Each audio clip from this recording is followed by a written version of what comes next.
istri rekan kerja yang luar biasa. Rumah tangga aku sebelumnya semuanya berjalan dengan baik, sampai akhirnya datanglah Roni. Dia adalah rekan bisnis suamiku sejak lama. Namun setelah sekian lama, aku baru dapat berjumpa dengannya. Dia seusia suamiku. Menurutku, dia dan suamiku berpartner sejak mulai bekerja. Kami kemudian menjadi dekat karena dia orangnya humoris. Tetapi memang dasar laki-laki. Tampaknya dia cukup tanggap dengan keadaan suamiku yang tidak mampu lagi menjalankan kewajibannya memberiku nafkah batin.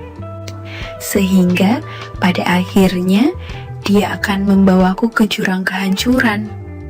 Aku dapat merasakan matanya yang penuh pengharapan bila melihatku. Namun, sebelum lanjut ceritanya, bagi teman-teman yang belum tekan tombol subrek, silahkan tekan tombol subrek terlebih dahulu. Kalau sudah subrek, langsung aja kita gas. Berikut cerita lengkapnya. Aku berasal dari kota es. Pendidikanku cukup baik. Aku selalu berhasil dengan baik dalam tiap pelajaran. Bahkan, aku dapat lulus dari perguruan tinggi dengan IPK yang sangat baik. Tetapi itu semua tidak menjamin kebahagiaanku. Aku dididik dengan pendidikan yang kolot, serius, sehingga aku cenderung menjadi orang yang kuper dan pendiam. Namun, itu tidak menyulitkanku dalam hal perjodohan, karena banyak orang mengatakan bahwa aku cantik dan memiliki mata yang bundar. Aku tidak terlalu memahami apa yang mereka katakan, namun kebanyakan pria yang mendekatiku mengatakan hal serupa. Karena itulah dalam usia yang relatif muda, 21 tahun, aku berhasil menemukan jodoh yang baik. Dia cukup kaya dan orangnya pengertian walaupun usianya jauh lebih tua dari aku, 31 tahun. Maklumlah, karena aku selama ini dibesarkan dengan didikan orang tua yang otoriter, sehingga suamiku juga cukup selektif. Karena mamaku hanya memperbolehkan orang yang qualified menurutnya untuk bisa datang apel ke rumahku. Bila pria yang apel ke rumahku berkesan norak dan hanya membawa kendaraan roda 2, jangan harap mama akan mengizinkannya untuknya datang apel lagi. Selama beberapa tahun, hubungan kami baik-baik saja. Kami dikaruniai 2 orang anak dan kami sangat berkecukupan di bidang materi. Namun, kadang-kadang tidak semuanya berjalan lancar. Ternyata suamiku tidak bisa lagi memberiku nafkah batin. Dia mengalami gangguan itu akibat dari overworking. Tetapi saya tetap mencintainya karena dia jauh dari perselingkuhan dan dia sangat perhatian kepadaku.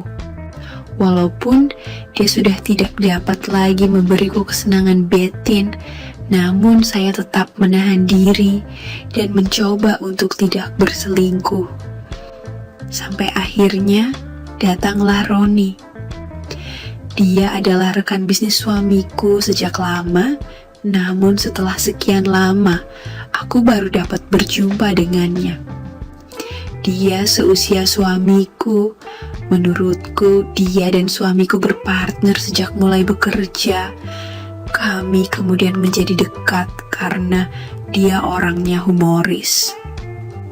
Tetapi memang dasar laki-laki, tampaknya dia cukup tanggap dengan keadaan suamiku yang tidak mampu lagi menjalankan kewajibannya memberiku nafkah batin. Sehingga pada akhirnya dia akan membawaku ke jurang kehancuran. Aku dapat merasakan matanya yang penuh pengharapan bila melihatku. Terus terang saja aku merasa risih, namun ada juga sensasi tersendiri dalam diriku bila dipandang seperti itu.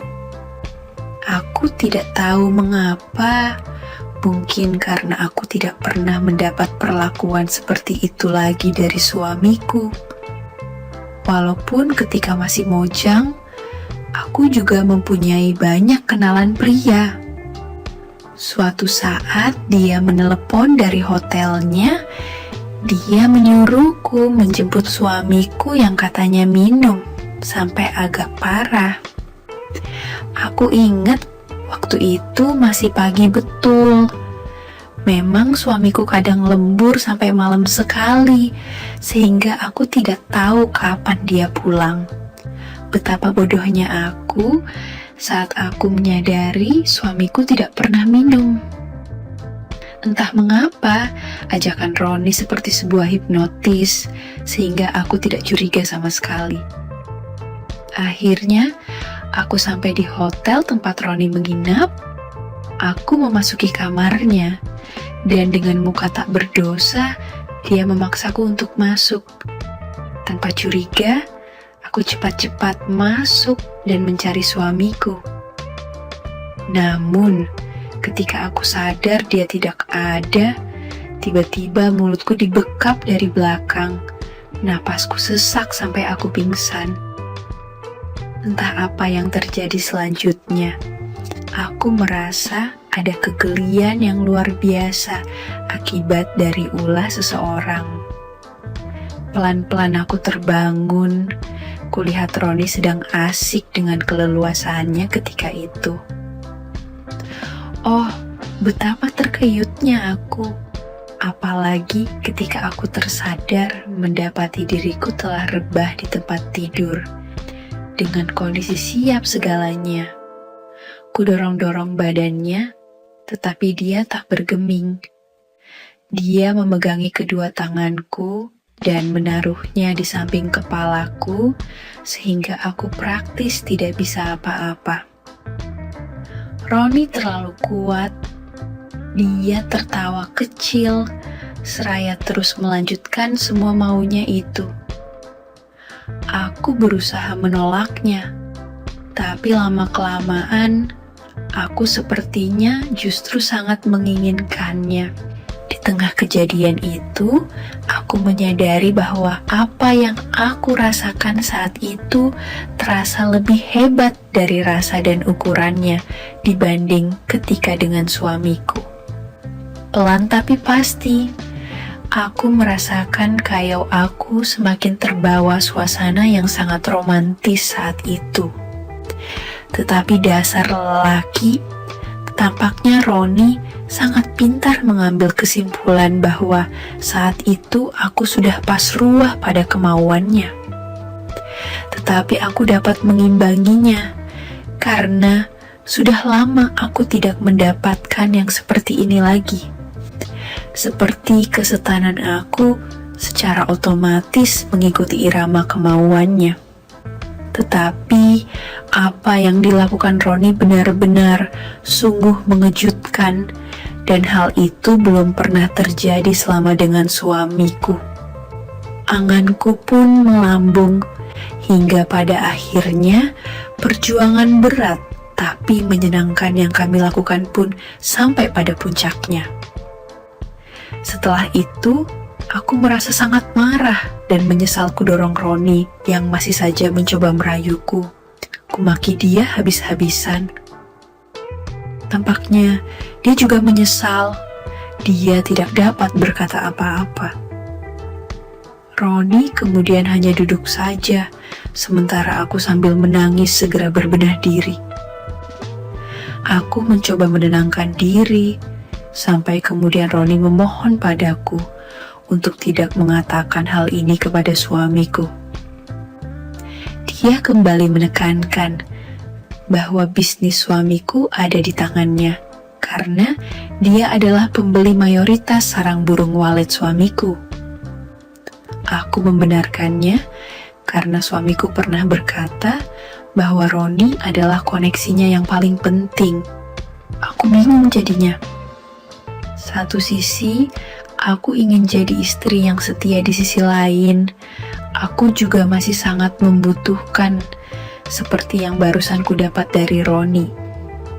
Baru-baru ini, ketika dia pulang ke kotaku, dia kembali memaksa aku melakukan lagi hal serupa. Bahkan dia pernah berkata bahwa suamiku sudah menyerahkan diri kepadanya karena dia merasa tidak mampu lagi memberikan seperti yang bisa Roni berikan kepada aku. Entahlah, jalani saja semua ini seperti air yang mengalir. Sepanjang aku senang dan suamiku juga tidak pernah bertanya. Ya itulah, sepenggal pengalaman hidupku yang penuh lika-liku. Semoga saja kalian semua bisa terhibur. Sekian dan terima kasih.